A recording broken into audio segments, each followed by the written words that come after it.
The point-in-time homeless count came out for 2023. 163 people identified in the survey that they are homeless.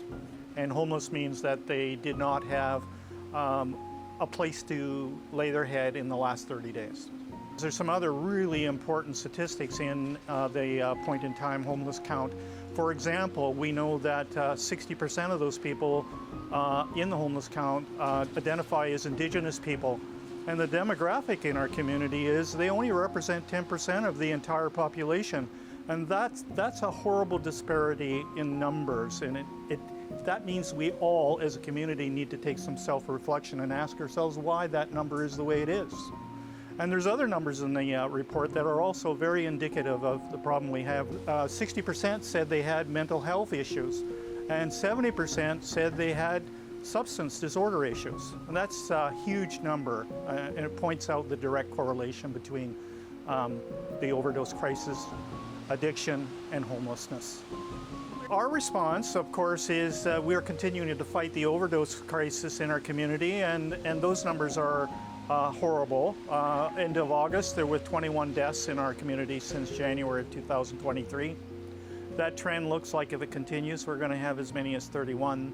That would be the worst number since 2016 for our community. So homeless has a direct impact on people who both use substances and that horrible calamity when somebody overdoses and dies.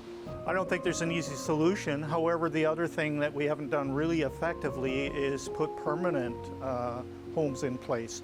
We've done a lot of work on shelter beds. I want to point out, though, that shelter beds have always been a temporary solution. What we really need to do is get permanent solutions. It takes leveraging all of us. Nobody can be out of the solution now. I've heard people tell me, you know, it's the provincial government mandate. However, it takes all of us to be advocating the provincial government to follow through on their mandate to do that. True advocacy happens by, you know, connecting with your city council or the ACRD or even your school trustees, frankly, any organization within the community, and then all of those groups get together and they reach out and advocate with the provincial government. You can do your own personal advocacy by sending letters or phoning or connecting with your MP, MLA. Those kind of things all make a difference. It's all our problem.